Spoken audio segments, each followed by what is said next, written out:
તો તમે બળો કે ન બળો? તો કે દાજી જ જઈએ ને. અજાણતા પણ? બોલે હા, જાણીને તો દાજીએ છે. તો કે હરિનું કામ એવું છે, દહત્ય વહી પાવક, પાવક અગ્નિ જેવું છે કે જાણતા અજાણતા એને જે સ્પર્શે છે એના પાપ બધા નાશ થઈ જાય છે. એટલે એને ભગવાનનું સ્મરણ કર્યું છે એટલે એ અમારો કેસ છે. આટલો નામનો મહિમા છે સાહેબ. ન ગંગા ન ગયા સેતુ ન કાશી ન ચતુષ્કરમ જીહ્વાગરે વર્તતે યસ્ય હરિ ઇતિ અક્ષરદ્વયમ. જેની જીભ આગળ ખાલી હરિનું નામ રહે છે ને એને ગંગા ગયા સેતુ ક્યાંય જવાની જરૂર નથી. હરિનું નામ સ્મરણ હૃદયમાં અને જીહવામાં હોવું જોઈએ. પણ આખી કથાનો સાર જે છે મારે તમને કહેવો છે કે ભગવાનના ત્યાં કોઈ બી ગેરરીતિ ચાલતી નથી. અને પાર્ષદો એટલા ગાંડા નહોતા કે એમને ખબર નથી કે નારાયણનું નામ કયા નારાયણનું લે છે.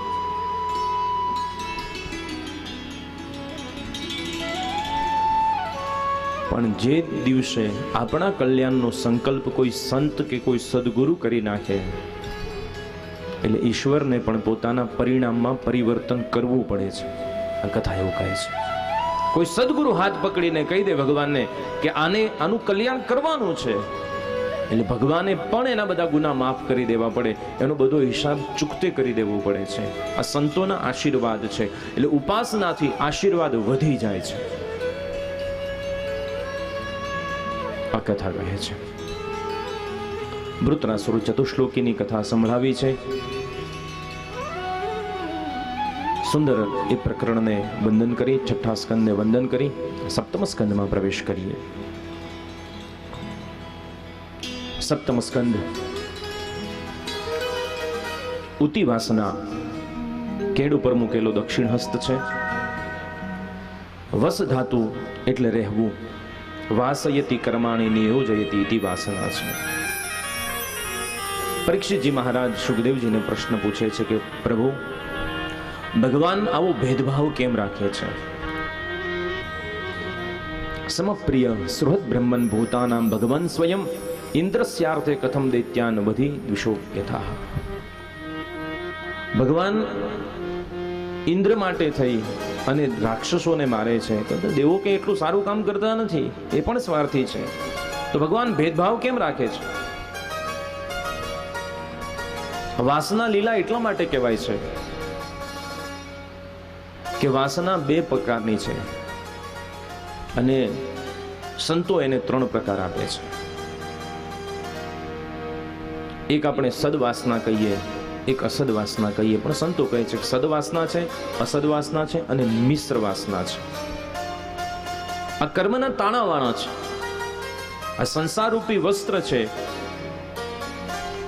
આ વાસના એના તાંતણા છે. અને વસ્ત્રમાં તાંતણા કેવા હોય? ઊભા પણ હોય અને આડા પણ હોય, ત્યારે જ વસ્ત્ર ગૂંથાય.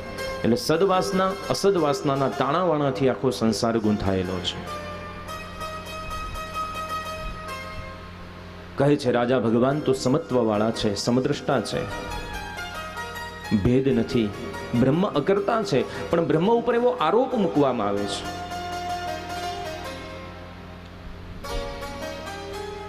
નમે કર્માણી લિંપંતી નમે કર્મે ફલે સ્પૃહા. આપણે આરોપ મૂકીએ છીએ ઈશ્વર ઉપર, એટલે તો દુઃખ આવે એટલે આપણે કોના માથે નાખીએ? હે ભગવાન, મેં તારું શું બગાડ્યું? તમે ધારો તોય બગાડી શકો એમ નથી, પણ નાખો કોના માથે? આરોપ મૂકો છો તમે. એને સમજવા માટે એક સીધો તમને જવાબ આપું કે ટ્રેનમાં બસમાં બેસીને આપણે અહીંથી જઈએ, સુરત કે મુંબઈ જવું છે, વડોદરા જવું છે, અને મોટું જંકશન આવે એટલે બાજુમાં કોઈ પૂછે શું આવ્યું, તો આપણે શું કહીએ? અમદાવાદ આવ્યું. અમદાવાદ આવ્યું? અમદાવાદ તો ત્યાંનું ત્યાં જ છે. અમદાવાદ નથી આવ્યું, તમારી ગાડી અમદાવાદમાં પહોંચી, પણ આપણે કહીએ શું? અમદાવાદ આવ્યું. અમદાવાદ ચાલીને થોડું સામેથી આવ્યું છે. આપણે અમદાવાદ ઉપર આરોપ મૂકીએ. એટલે એ કેવી રીતે વાત કરીએ કે ભાઈ અમદાવાદ આવ્યું, મહેસાણા આવ્યું, નડિયાદ આવ્યું, વડોદરા આવ્યું, પણ વસ્તુતઃ ત્યાં આપણે જઈ રહ્યા છીએ. એટલે ભગવાન બ્રહ્મ ઉપર આરોપ લાગે છે ક્રિયાનો, એના પરિણામનો. વસ્તુતઃ ભગવાન લીલા કરે છે. ભગવાન ક્યારેય પોતે ક્રિયાભેદ, ભાવભેદ નથી કરતો. એટલે ક્રિયાભેદ એ વ્યવહારિક છે, પણ ભાવભેદ એ ભગવાન નથી કરતો. ક્રિયાભેદ કેવી રીતે વ્યવહારિક છે? કે જેવી રીતે ઘરમાં બે સ્ત્રીઓ છે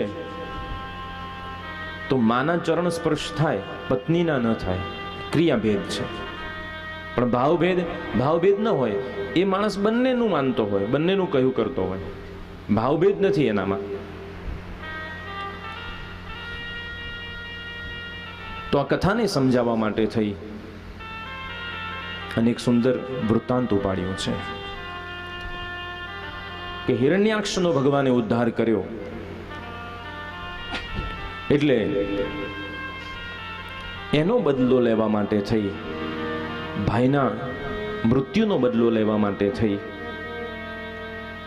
એનો જે ભાઈ છે હિરણ્યકશ્યપુ એ તપ કરવા જઈ રહ્યો છે. કેમ તપ કરવા જઈ રહ્યો છે? તો પહેલા તો એને નક્કી કર્યું કે યુદ્ધ કરવું છે. દૈત્યોની સેના ભેગી કરી, યુદ્ધની તૈયારી કરીને જ્યાં નીકળ્યા છે નારદજી મળ્યા. નારદજી ક્યાં જાય છે ભાઈ?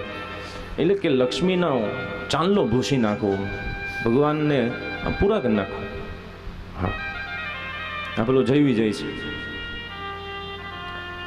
નારદજી કહે છે કે એમ ન થાય. કેમ? તો કે પેલા તપ કરીને કંઈક વરદાન મેળવ, નથી વિષ્ણુ છે ને છોડશે નહીં. તો કે તપ કરવાનું કામ રાક્ષસનું નથી. અને ત્યાં નારદજીએ કહ્યું છે કે દૈત્યેન્દ્ર જે છે, હે રાજા, હે દૈત્યેન્દ્ર, તારે તપ કરવું પડશે. દૈત્યેન્દ્ર તપસા તપ્તા દેવીમ સાનુમ શતુમા. દૈત્યેન્દ્ર તપસા તપ્તા દેવીમ સાનુમ શતુમા. તસ્યોપશમં ભૂમં વિદેહી અભિમન્યુતે. તસ્યોપશમં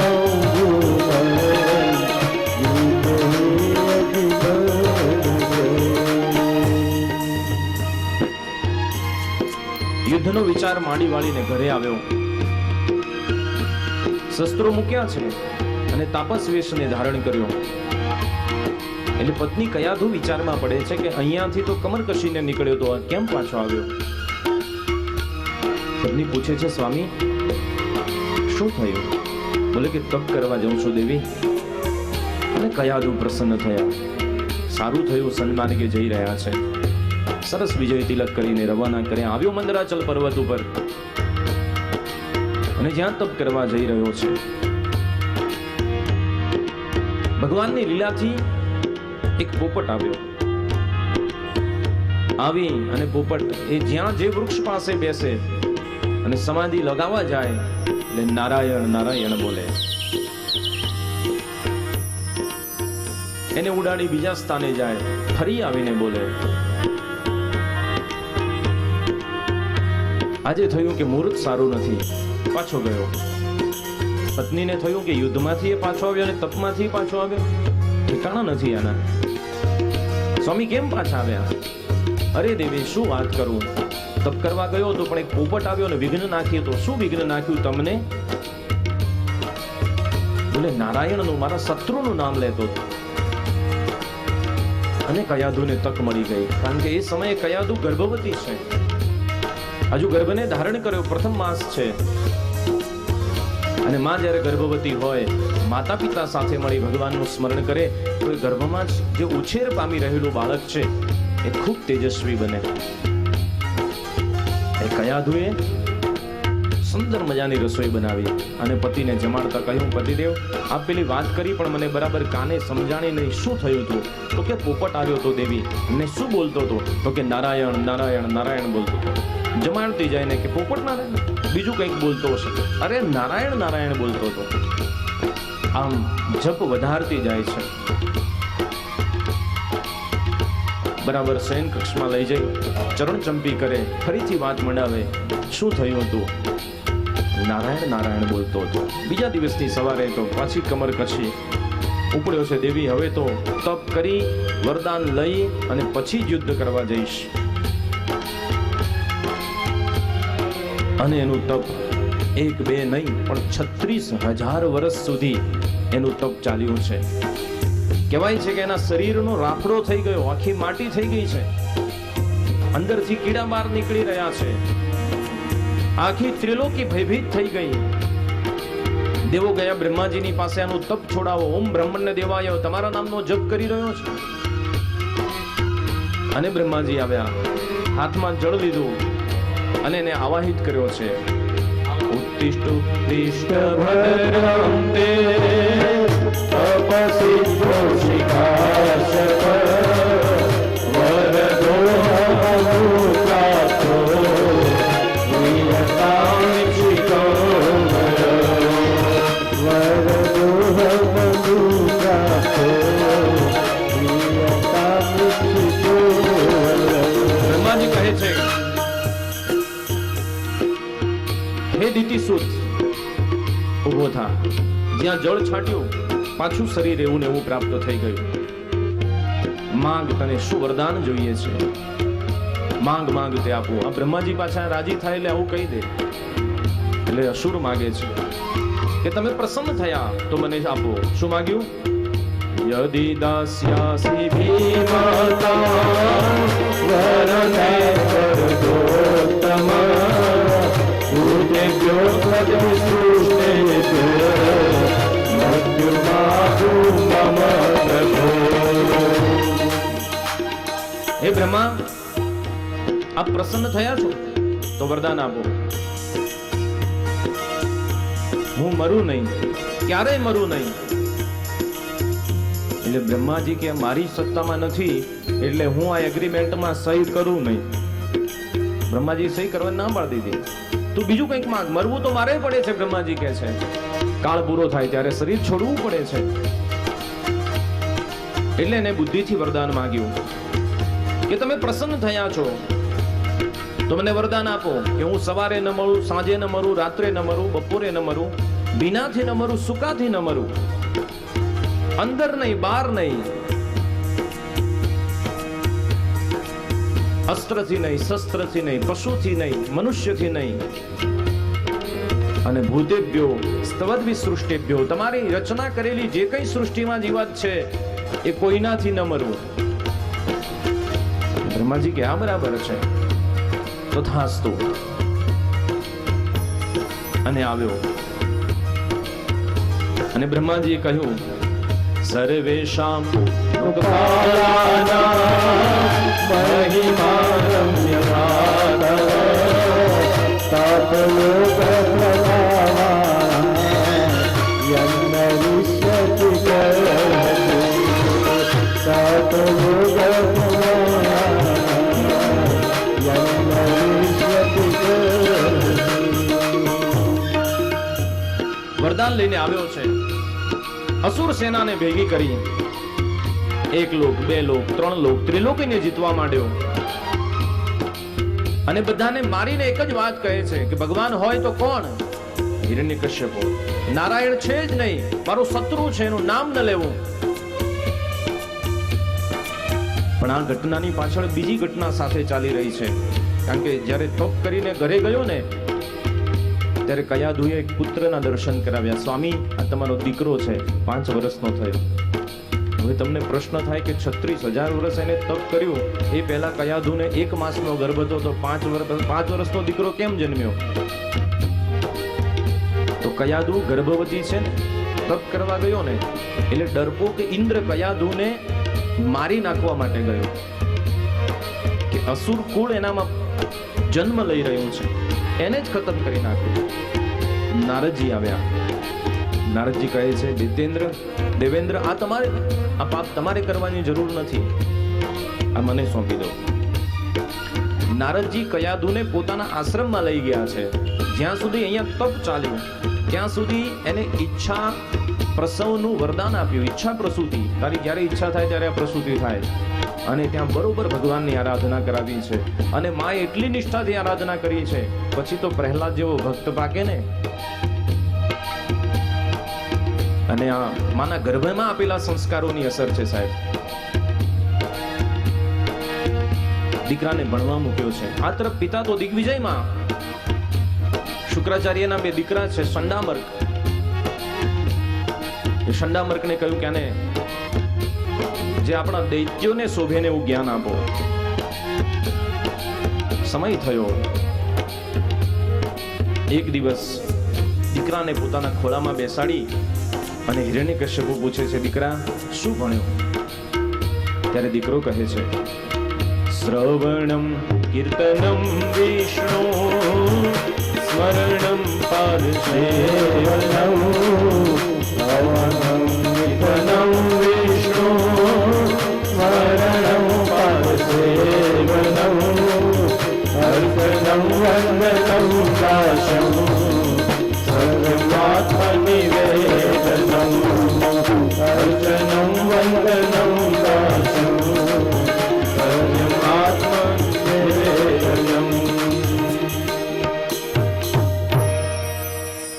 તત્સાધુ મન્યે સુરવર્ય દેહી નામ.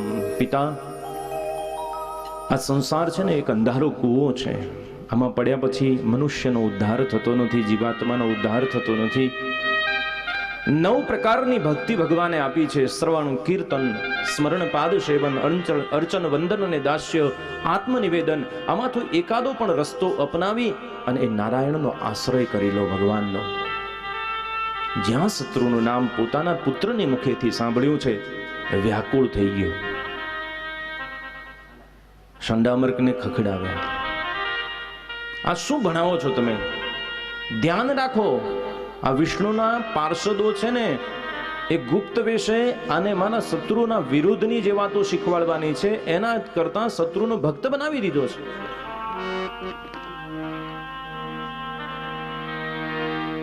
હવે ધ્યાન રાખજો. પાઠશાળામાં મોકલ્યા, સાથે સૈનિકો પણ છે. પણ પ્રહલાદજી ભક્તિનો રંગ ચડી ગયો છે.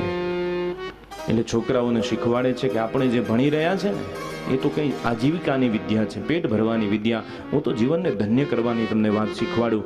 અને એક રમત રમાડે છે. ચલો હું બોલું, તમે બોલજો. છોકરાઓ તૈયાર છે.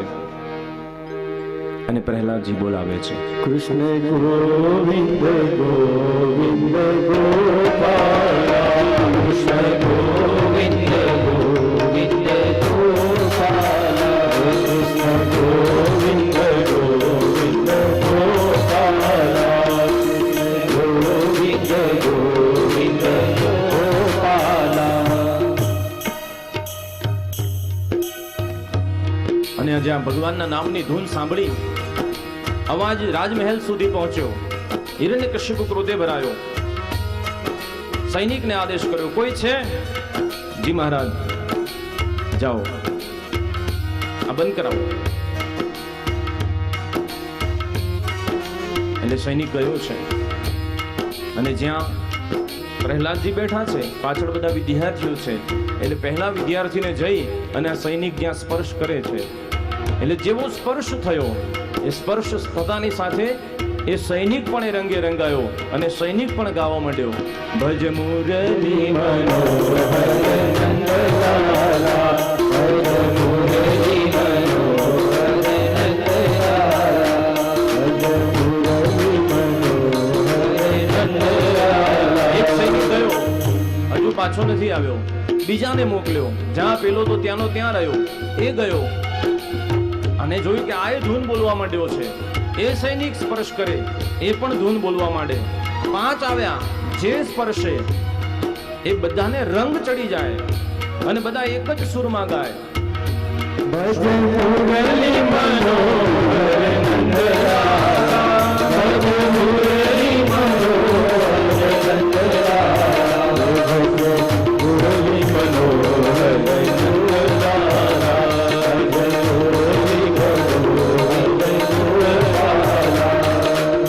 હવે હિરણ્યકશ્યપુને થયું કે મારે જ જવું પડશે.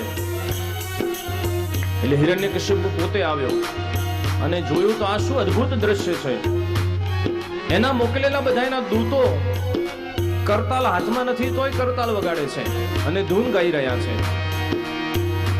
ક્રોધ ચડ્યો અને એને જઈ અને સીધા પ્રહલાદજીને જ પકડ્યા. પણ પ્રહલાદજીને પકડ્યા પણ એને કરંટ ચડ્યો ને એ ધૂન બોલી શક્યો. કેમ? એ ઉડી ગયેલો ગોળો હતો. એટલે ઉડી ગયેલા ગોળા ગમે તેમાં લગાવો ને એમાં હોલ્ડરનો દોષ.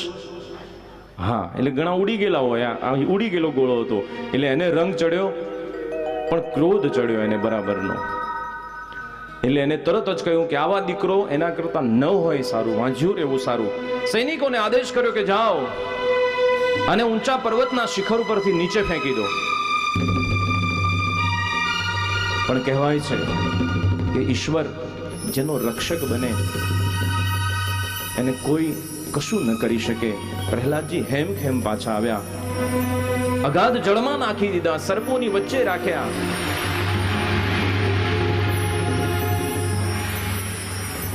હવે એને શિક્ષા કરી કે નજર કેદમાં રાખો અને ખાવા એક અન્નનો દાણો ન આપશો.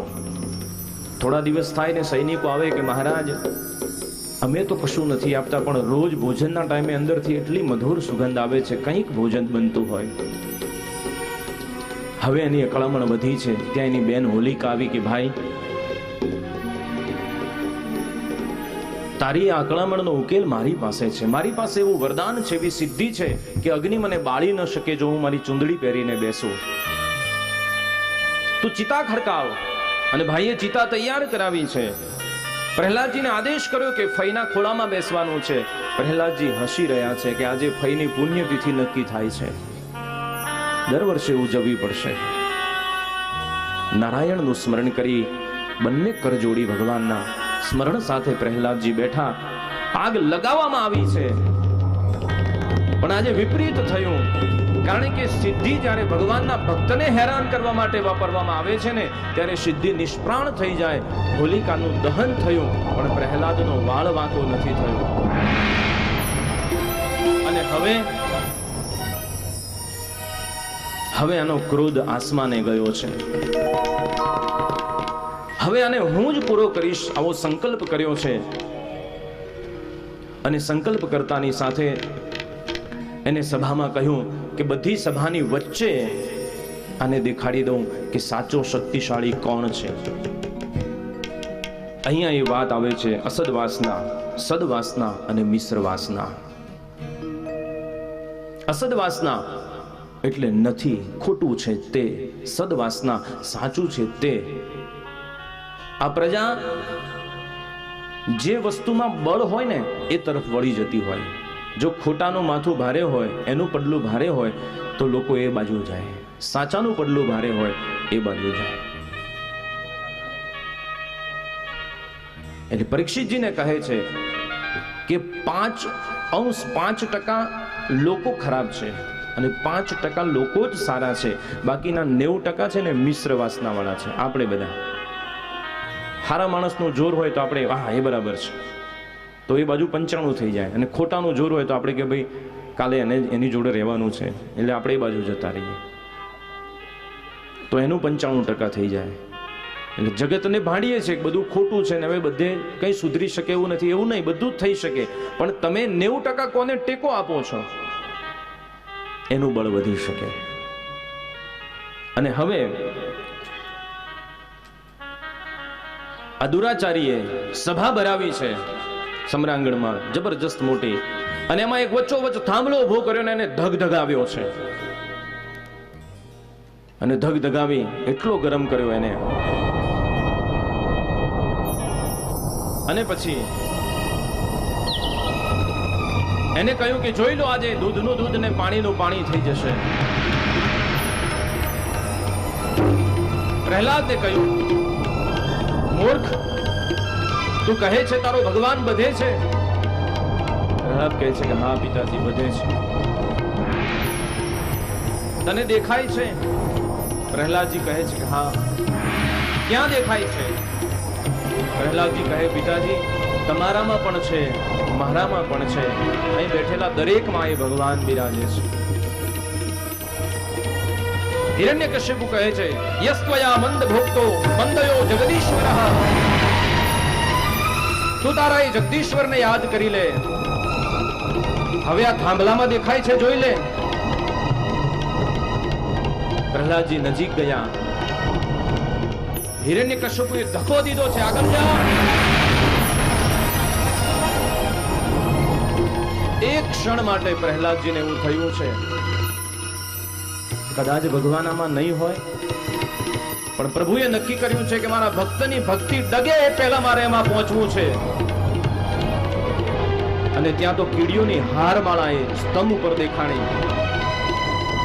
અને જ્યાં જોયું પ્રહલાદજીની આંખમાં ને હૃદયમાં પ્રસન્નતા વ્યાપી. આજે ક્યાંક એને દૂર દૂર વાંસળી સંભળાઈ રહી છે. ભગવાન મારું નજીક છે એવું લાગી રહ્યું છે. હે કૃષ્ણ, હે ગોવિંદ, નામ સ્મરણની સાથે પ્રહલાદ દોડ્યા અને દોડીને સ્તંભને ભેટી પડ્યા છે. અને જ્યાં ભેટ્યા હિરણ્યકશ્યપુ એનું મોટું અપમાન થયું. આ શું જોઈ રહ્યો છે? ક્રોધમાં કહે છે કોસો યદિ સર્વત્ર તસ્માત સ્તંભેન દ્રશ્યતે. તારો ભગવાન બધે છે તો થાંભલામાં નથી, મને કેમ નથી દેખાતો? આજે છોડીશ નહીં. અને હાથમાં ગદા લીધી અને ગદા લઈને જ્યાં પ્રહાર કરવા દોડ્યો અને ગદાને બરાબર હવામાં લઈ પૂરા જોરથી ત્યાં એને સ્તંભ ઉપર મારી. અવાજની સાથે આખો સ્તંભ ફાટ્યો અને ફાટવાની સાથે ભગવાનનું પ્રાગટ્ય થયું. બોલ્યો નરસિંહ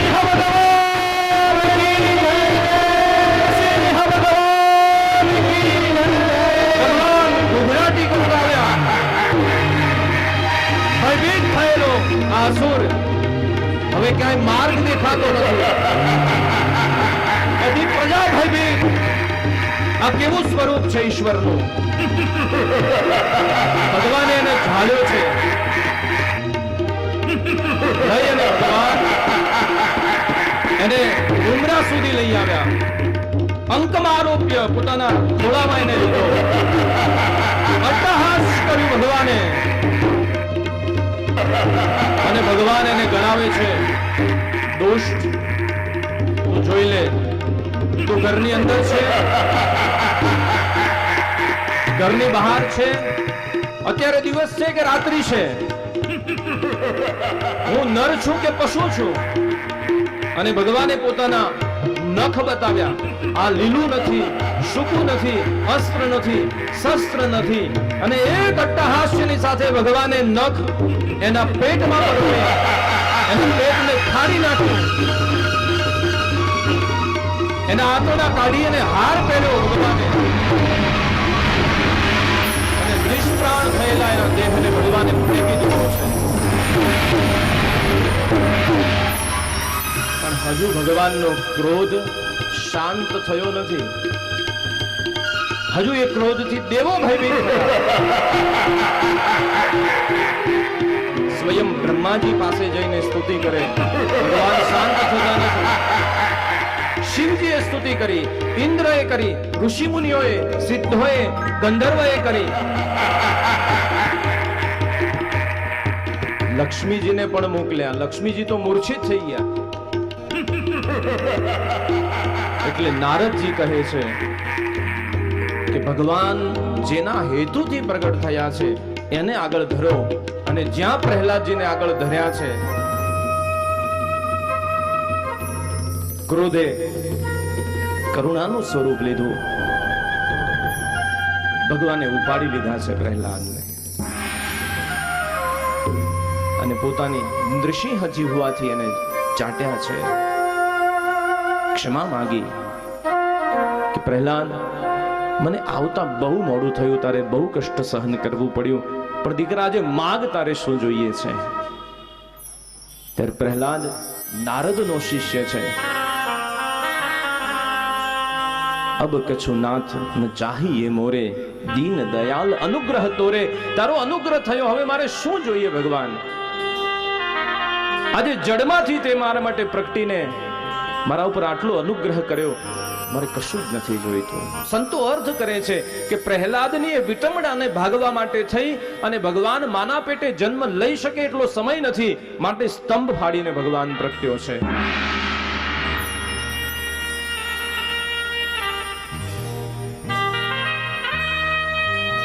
ભગવાન આપ મારી ઉપર પ્રસન્ન હો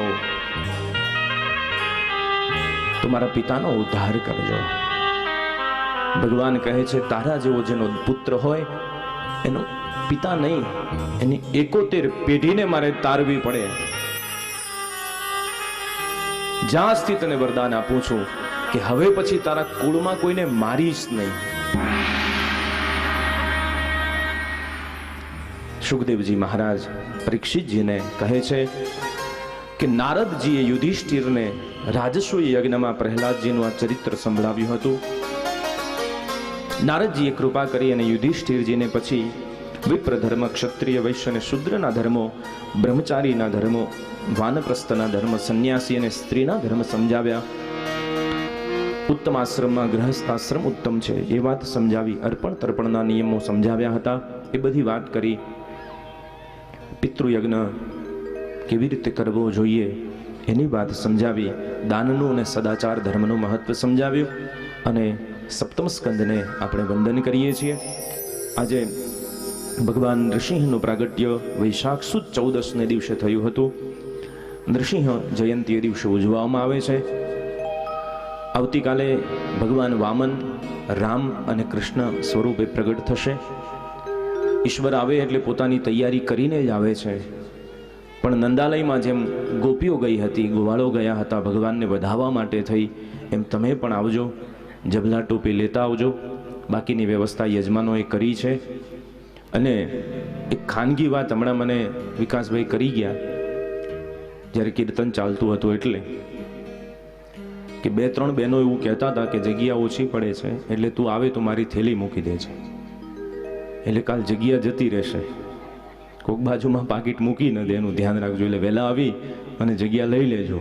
અને કાલે સરસ મજાના આપણે અહીંયા ઉત્સવો કરવા છે. આજે મેં થોડો સમય તમારો ખૂબ વધારે લઈ લીધો છે, પણ મારી એક મર્યાદા છે. એક દિવસમાં આટલી બધી કથા અને ચરિત્રો, એના રહસ્યો કહેવાના હોય, એટલે ક્ષમા પ્રાર્થના કરી ભગવાન નામ સ્મરણની સાથે આવો આજના સત્સંગને આપણે વિરામ આપીએ. ભજ ગોવિંદ ગોવિંદ ગોપાલ, ભજ ગોવિંદ ગોવિંદ ગોપાલ, ભજ ગોવિંદ ગોવિંદ ગોપાલ, ભજ ગોવિંદ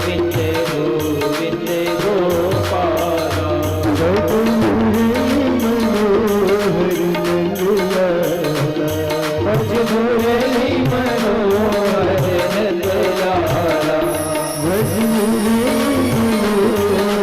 મનોહર નંદલાલા,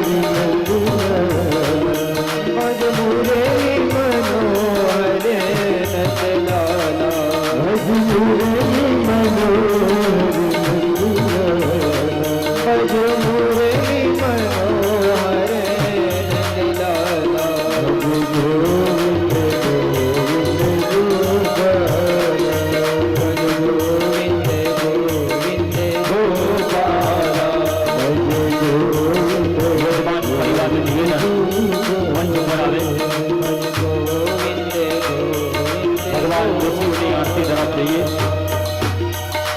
સાથે સાથે અહીંયાથી જે લોકોના નામ બોલાય એ લોકો પણ અહીંયા મંચ ઉપર ઉપસ્થિત થાય. શ્રી સતીશભાઈ ગાંધી, શ્રી મેહુલભાઈ યાદ, શ્રી બાબુભાઈ રાજગોર, શ્રી મનુભાઈ વ્યાસ, શ્રી સુરેશભાઈ વ્યાસ, શ્રી વિનોદભાઈ વ્યાસ, આ બધા જ લોકો અહીંયા મંચ ઉપર ઉપસ્થિત થાય. ભગવાન નૃસિંહ પ્રાગટ્યની આરતી ઉતારીએ. જ્યાં તૈયારી કરે છે એ કૂદી તો ગઈ, પણ પૂર્ણ માસનો ગર્ભ છે એટલે ત્યાં અકાળે પ્રસૂતિ થઈ ગઈ. અકાળે પ્રસૂતિ થતા સામા છેડે પડી, પણ મરણને શરણ થઈ અને એનું તાજું જન્મેલું જે બચ્ચું છે મૃગલું એ પાણીમાં તણાઈ રહ્યું છે. આવ્યું ભરતજીના હાથમાં, દયા ઉપજી છે. દયા એ કરીને પાણીમાંથી બહાર કાઢ્યું. આ દયા ઉપજી ત્યાં સુધી બરાબર હતું, પણ લઈ ગયા છે પોતાની પર્ણ કુટીરમાં અને ત્યાં લઈ જઈ અને હવે ચિંતા છે કે હજુ નવજાત છે, મરી જશે. એટલે આજુબાજુ જે લોકો વસે છે, ગાયો રાખતા હશે, એના નેસડામાં જાય, ત્યાંથી દૂધ લઈ આવે, આંગળી રાખીને એને દૂધ પાન કરાવે. હવે રાત્રે જાગીને જુએ છે, ક્યાંય જતું નથી રહ્યું. હવે એના લાલન પાલનમાં, એના ઉછેરમાં લાગી ગયા.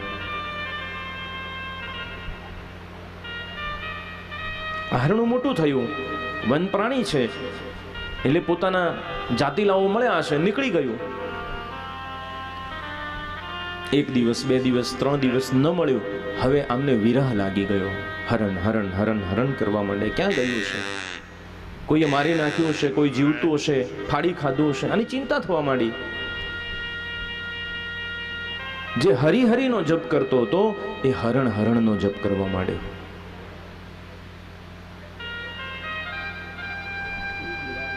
આ આસક્તિની કથા છે. કોઈ પણ વસ્તુ પદાર્થમાં માણસની આસક્તિ જ્યારે લાગી જાય છે ત્યારે પછી કોઈ કાળે છૂટતી નથી, પ્રાણાંતે છૂટે છે. અને એટલે ઋષિઓ એનો અર્થ એવું કરે છે કે આસક્તિનો અર્થ થાય છે કે વો આસક્તિ હે વાપસ જા નહીં શકતી, એ પાછી જતી નથી. હવે ભરતજી તો આખું રાજ્ય છોડીને આવ્યા હતા. ચક્રવર્તી સમ્રાટ હતા. બધી સંપત્તિ, સત્તા, વૈભવ છોડીને વનમાં ગયા અને છતાં એક મૃગલામાં આસક્તિ થઈ તો ફરીથી જન્મ લેવો પડ્યો. એ પાછો મૃગ તરીકે લેવો પડ્યો. એક મૃગલાએ ફરી જન્મ લેવો પડ્યો. તમે ને હું તો કેટલાય મૃગલા પાલીને બેઠા છીએ સંસારમાં.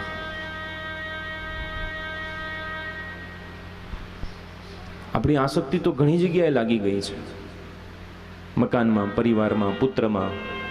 વ્યાજ આપણું કહેવાય.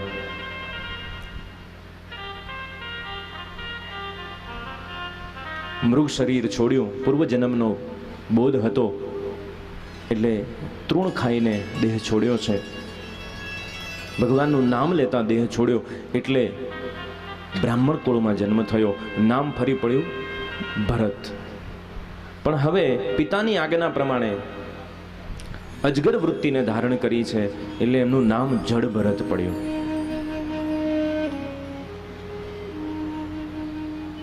કથા પ્રચલિત છે. માતા પિતા હતા ત્યાં સુધીમાં એમનો યજ્ઞોપવિત સંસ્કાર થયો. માતા પિતાના ગયા પછી ભાઈ ભાભીઓએ એને કાઢી મૂક્યા છે, પણ એ જ સહજ વૃત્તિથી જીવે છે. એક વખત ઇક્ષુમતી નદીના કિનારે એક ઘટના ઘટી કે સિંધુ સોવીર દેશનો રાજા રહુગણ પાલખીમાં બેસી અને કપિલના આશ્રમમાં બ્રહ્મજ્ઞાન મેળવવા માટે જઈ રહ્યો છે. અને એનો પાલખીના જે 4 જણા હતા એમાંથી એક બીમાર થયો એટલે આદેશ કર્યો કે જાઓ એક પાલખી ઉપાડે એવો માણસ લઈ આવો. ગોતતા ગોતતા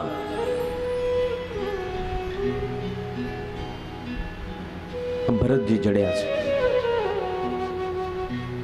અમુક પ્રચલિત કથાઓ છે એમની કે ભીલ રાજા એમને વધ કરવા લઈ ગયા, માં ભદ્રકાલીનું પ્રાગટ્ય થયું.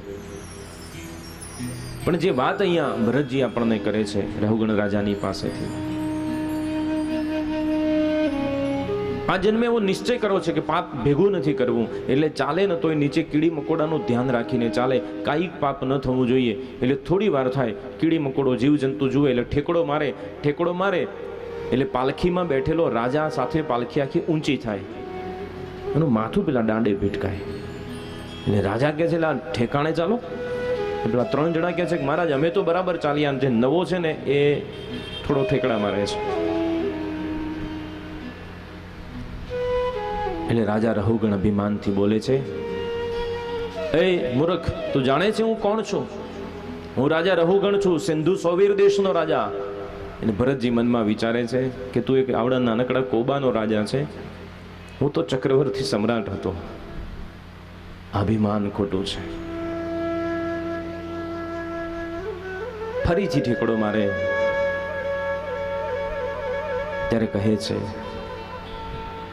કે તું મરેલો છે કે જીવે છે? અને એમ કહીને ભરતજીને પાદ પ્રહાર કરે છે. ભરતજીને થાય છે કે બ્રહ્મજ્ઞાન મેળવવા જઈ રહ્યો છે, આનું અભિમાન નહીં ઉતરે ને તો બ્રહ્મજ્ઞાન નહીં મળે. અને આ તો જડભરત સંત છે, અને સંતો જ્યારે કોઈને ઉપાડે છે ને ત્યારે પડવા નથી દેતા. આ સંતોનો સ્વભાવ છે સાહેબ. સદગુરુ જ્યારે હાથ પકડે ત્યારે પડવા ન દે. એટલે ભરતજી સંસ્કૃતમાં બોલ્યા છે કે રાજા, તું જેની વાત કરે છે એ આખી વાત હું તને સમજાવું. માનધાતા સમહીપતિ ક્ષિતતલે અલંકાર ભૂતો ગતઃ સેતુર્યેન મહોદધો વિરિચત ક્વાકોસો દશાન સ્યાંતકઃ. અને જ્યારે આ બધા જ્ઞાની શ્લોકો એમના મુખેથી સાંભળ્યા, રાજા રહુગણ કહે છે પાલખી નીચે ઉતારો. મેલું ગેલું શરીર છે, એટલે શરીરમાં એટલી મેલી જનોઈ થઈ ગઈ છે, દેખાતી નથી. એટલે ઓળખી કેમ શકે? ચરણ પકડી લીધા છે. મહારાજ આપ કોણ છો? આપનો પરિચય આપો. નાહમ વિશંકે સુરરાજ વજ્રાત ન ત્રક્ષ શૂલાત ન યમસ્ય દંડાત. મહારાજ મને બીક નથી લાગતી વિષ્ણુના ચક્રની, શિવના ત્રિશૂલની, યમના દંડની. મને બીક એક વાતની જીવનભરમાં લાગે છે કે મારાથી બ્રહ્મકુળનું અપમાન ન થઈ જાય, બ્રાહ્મણનું અપમાન ન થઈ જાય મારાથી. આપ કોણ છો? ને જડભરતજીએ પરિચય આપ્યો છે. જે બ્રહ્મ જ્ઞાન લેવા જઈ રહ્યો છે એ રહુગણને અહીંયા જ બધું જ્ઞાન ભરતજી પાસેથી મળ્યું છે કે સંસારમાં સંપત્તિ સાથે નથી આવતી. રાજા, હું બધું છોડીને વનમાં ગયો ને, હું વનમાં જઈને ભૂલો પડ્યો. તું તો સંસારમાં છે, તું ચોક્કસ ભૂલો પડીશ. કારણ કે વાસના છે ને એ વિષય જો બદલી ન નાખે ને તો માણસ પથ ભ્રષ્ટ થઈ જાય છે, રસ્તો બદલાઈ જાય સાહેબ. વનમાં જઈને પણ રસ્તો બદલાઈ જાય છે, ભરતજી કહે છે. એટલે સંસારમાં સાર છે, સંસારમાં રહીને ઈશ્વરને ભજવો, રસ્તો ભૂલા ન પડવું જોઈએ. આ સાર કથાનો આપ્યો છે. બધું જ ખાવું પીવું જલસા કરો, પણ ઈશ્વરને સાક્ષીએ રાખીને, મર્યાદામાં રહીને. ખગોળ ભૂગોળના વર્ણન કર્યા, જ્યોતિષના વર્ણનો કર્યા, નરકના વર્ણનો કર્યા છે. નરકના વર્ણન સાંભળી અને પરીક્ષિતજી ભયભીત થઈ ગયા છે. મહારાજ, આ નરકમાં ન જવું હોય તો શું કરવું પડે? અને એ કથા સમજાવવા માટે નામનો મહિમા સમજાવતા અજામિલની કથા કહી છે. અજાણતા પણ રાજા, અજાણતા પણ ભગવાનનું નામ લેવાય છે તો ભગવાન તારી દે છે પ્રાયશ્ચિત કરવાથી. પરીક્ષિતજી કહે છે કે પાપનું પ્રાયશ્ચિત કરીએ તો કુંજર શૌચવત થઈ જાય. ખોટું કરો ને પ્રાયશ્ચિત કરી નાખો, પાછા શુદ્ધ થઈ ગયા. હાથીના સ્નાન જેવું. હાથી જળાશયમાં જાય, સ્નાન કરે અને પાછો બહાર નીકળીને જે જળાશયની રેતી હોય ને સૂંઠ વડે શરીર ઉપર નાખે. આપણે એવું જ કરીએ છીએ. ભૂલ થઈ જાય, પ્રાયશ્ચિત કરી નાખો. આપણે એવું માનીએ છીએ દાન કરી દીધું, ગંગા સ્નાન કરી દીધું, પાપ વિમુક્ત થઈ ગયા. અને એક વખત ગંગાજી જઈ આવ્યા પછી આપણને કંઈ ન થાય. આપણે સંતોષી બહુ છીએ. હરિદ્વાર મેલમાં જે ટીટી હતો ને એને કાકાને ટિકિટ વગર પકડ્યા. પછી કહ્યું કે તમે યાત્રાએ જઈ રહ્યા છો, સાથે કોઈ નથી, એટલે હું તમને કોઈ શિક્ષા નથી કરતો, પણ મારું જ્યાં સુધી છે ત્યાં સુધી હું લઈ જાઉં છું, આગળ ભલામણ કરીશ. પણ આવા સારા કામે જાઓ છો, આ ગુનો થાય, આવું પાપ થાય, આવું ન કરવું જોઈએ તમારે. એટલે કાકા કે ભલા માણસ, ગંગા જઉં છું તો એક પાપ વધારે, અમે નાહવું તો છે જ ત્યાં જઈને, ક્યાં ફેર પડવાનો છે?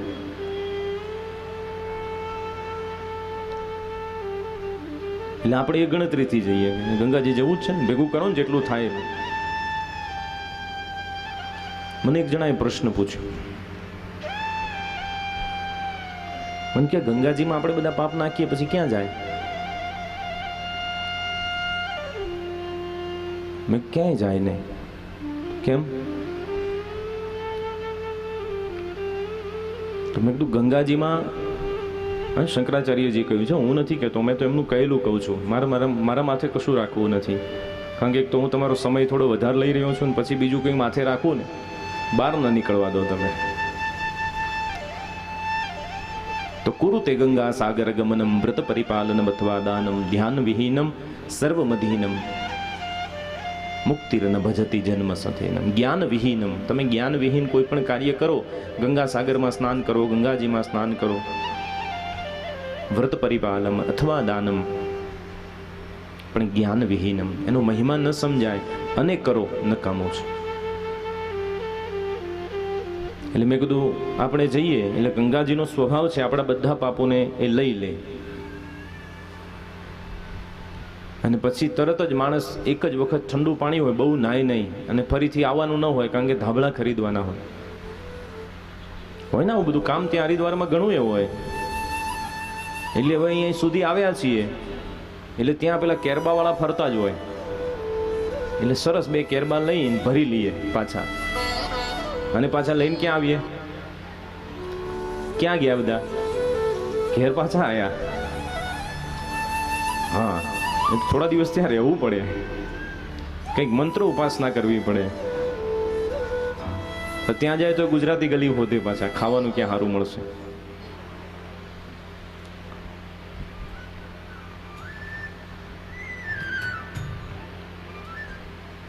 તો જ્ઞાનાગ્નિ સર્વકર્માણી, જ્ઞાન દ્વારા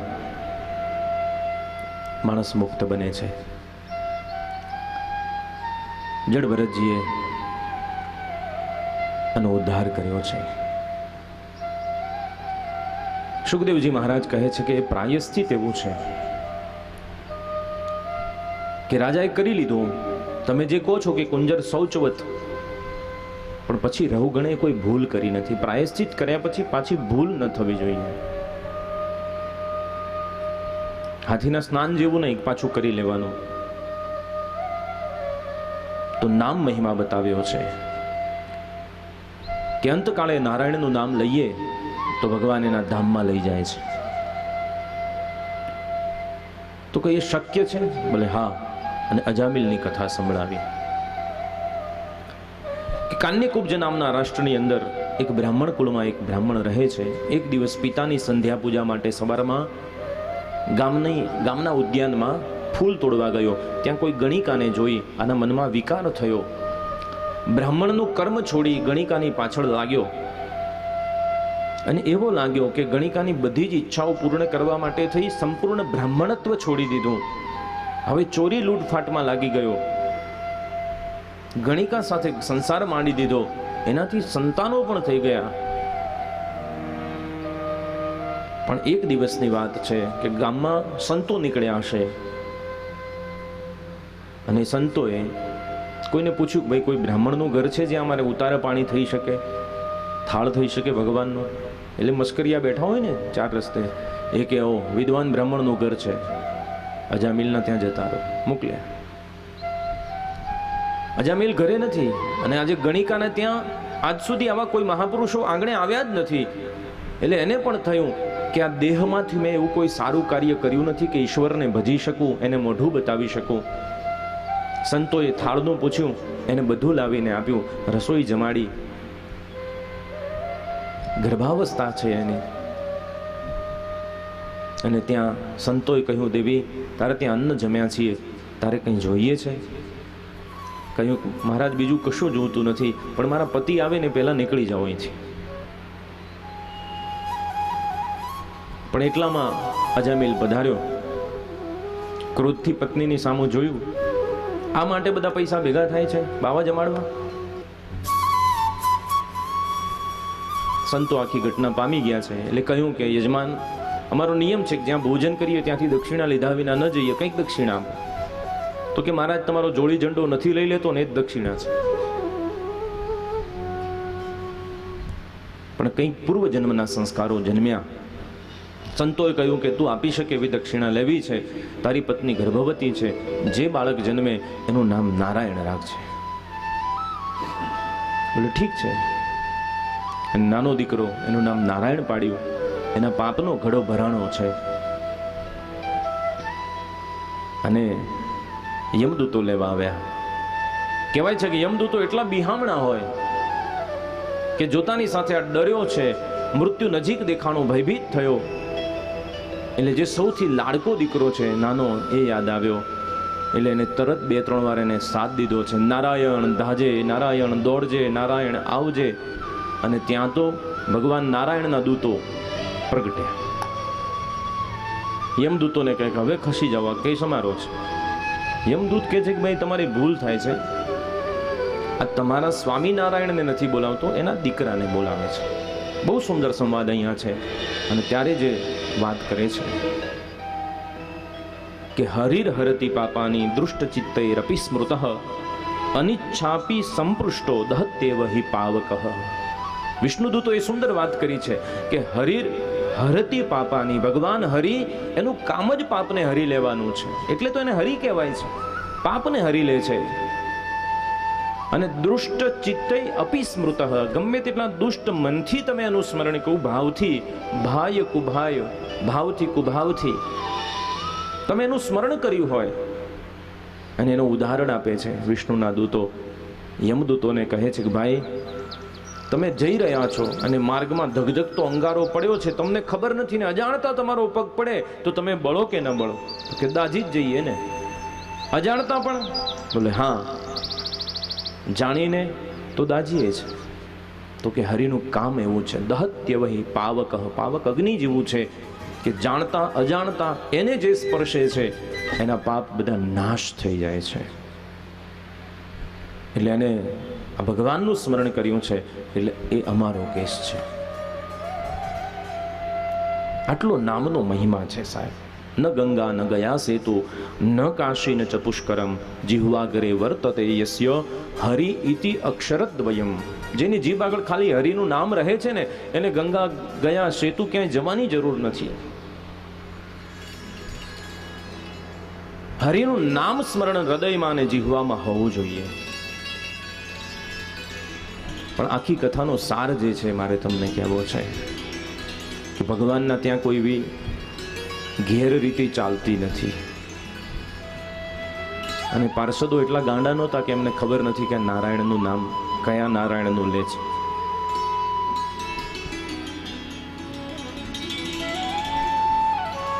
પણ જે દિવસે આપણા કલ્યાણનો સંકલ્પ કોઈ સંત કે કોઈ સદગુરુ કરી નાખે, એટલે ઈશ્વરને પણ પોતાના પરિણામમાં પરિવર્તન કરવું પડે છે. આ કથા એવું કહે છે.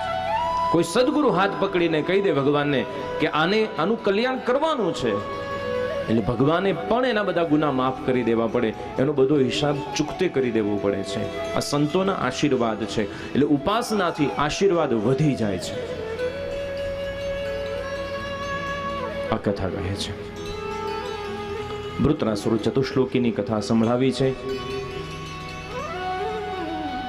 સુંદર એ પ્રકરણને વંદન કરી, છઠ્ઠા સ્કંદને વંદન કરી સપ્તમ સ્કંદમાં પ્રવેશ કરીએ. સપ્તમ સ્કંદ ઉતિવાસના કેડ ઉપર મૂકેલો દક્ષિણ હસ્ત છે. વસ ધાતુ એટલે રહેવું, વાસયતિ કર્માણી નિયોજયતિ ઇતિ વાસના છે. પરીક્ષિતજી મહારાજ સુખદેવજીને પ્રશ્ન પૂછે છે કે પ્રભુ, ભગવાન આવો ભેદભાવ કેમ રાખે છે? સમપ્રિય સુહૃદ બ્રહ્મન ભૂતાનામ ભગવાન સ્વયં ઇન્દ્રસ્યાર્થે કથમ દૈત્યાન વધી દ્વિષો યથા. ભગવાન ઇન્દ્ર માટે થઈ અને રાક્ષસોને મારે છે, તો દેવો કે એટલું સારું કામ કરતા નથી, એ પણ સ્વાર્થી છે. તો ભગવાન ભેદભાવ કેમ રાખે છે? વાસના લીલા એટલા માટે કહેવાય છે કે વાસના બે પ્રકારની છે અને સંતો એને 3 પ્રકાર આપે છે. એક આપણે સદવાસના કહીએ, એક અસદવાસના કહીએ, પણ સંતો કહે છે કે સદવાસના છે, અસદવાસના છે અને મિશ્ર વાસના છે. આ કર્મના તાણાવાણા છે. આ સંસારરૂપી વસ્ત્ર છે, આ વાસના એના તાંતણા છે. અને વસ્ત્રમાં તાંતણા કેવા હોય? ઊભા પણ હોય અને આડા પણ હોય, ત્યારે જ વસ્ત્ર ગૂંથાય. એટલે સદવાસના અસદવાસનાના તાણાવાણાથી આખો સંસાર ગૂંથાયેલો છે. કહે છે રાજા ભગવાન તો સમત્વ વાળા છે, સમદ્રષ્ટા છે, ભેદ નથી. બ્રહ્મ અકર્તા છે, પણ બ્રહ્મ ઉપર એવો આરોપ મૂકવામાં આવે છે.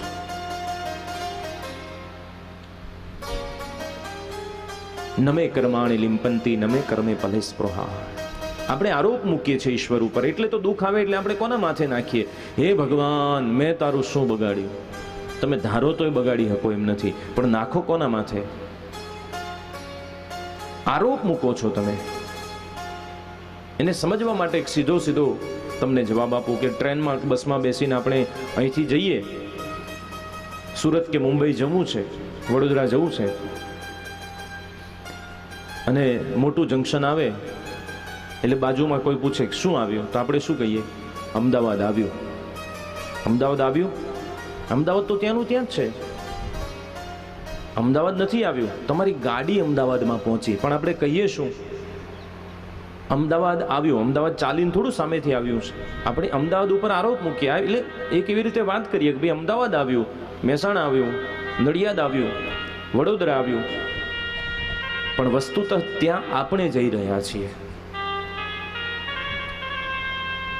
એટલે ભગવાન બ્રહ્મ ઉપર આરોપ લાગે છે ક્રિયાનો, એના પરિણામનો. વસ્તુતઃ ભગવાન લીલા કરે છે. ભગવાન ક્યારેય પોતે ક્રિયાભેદ, ભાવભેદ નથી કરતો. એટલે ક્રિયાભેદ એ વ્યવહારિક છે, પણ ભાવભેદ એ ભગવાન નથી કરતો. ક્રિયાભેદ કેવી રીતે વ્યવહારિક છે? કે જેવી રીતે ઘરમાં બે સ્ત્રીઓ છે તો માના ચરણ સ્પર્શ થાય, પત્નીના ન થાય, ક્રિયાભેદ છે. પણ ભાવભેદ ન હોય. એ માણસ બંનેનું માનતો હોય, બંનેનું કહ્યું કરતો હોય, ભાવભેદ નથી એનામાં. તો આ કથાને સમજાવવા માટે થઈ અને એક સુંદર વૃત્તાંત ઉપાડ્યો છે કે હિરણ્યાક્ષનો ભગવાને ઉદ્ધાર કર્યો, એટલે એનો બદલો લેવા માટે થઈ, ભાઈના મૃત્યુનો બદલો લેવા માટે થઈ, એનો જે ભાઈ છે હિરણ્યકશ્યપુ એ તપ કરવા જઈ રહ્યો છે. કેમ તપ કરવા જઈ રહ્યો છે? તો પહેલા તો એને નક્કી કર્યું કે યુદ્ધ કરવું છે. દૈત્યોની સેના ભેગી કરી, યુદ્ધની તૈયારી કરીને જ્યાં નીકળ્યા છે નારદજી મળ્યા. નારદજી ક્યાં જાય છે ભાઈ? એટલે કે લક્ષ્મીનો ચાંદલો ભૂસી નાખો, ભગવાનને પૂરા કરી નાખો. હા, આ પેલો જય વિજય છે. નારદજી કહે છે કે એમ ન થાય. કેમ? તો કે પેલા તપ કરીને કંઈક વરદાન મેળવના, તે વિષ્ણુ છે ને છોડશે નહીં. તો કે તપ કરવાનું કામ રાક્ષસનું નથી. અને ત્યાં નારદજીએ કહ્યું છે કે દૈત્યેન્દ્ર જે છે, હે રાજા, હે દૈત્યેન્દ્ર, તારે તપ કરવું પડશે. દૈત્યેન્દ્ર તપસા તપ્તા દેવીમ સાનુમ શતુમ. દૈત્યેન્દ્ર તપસા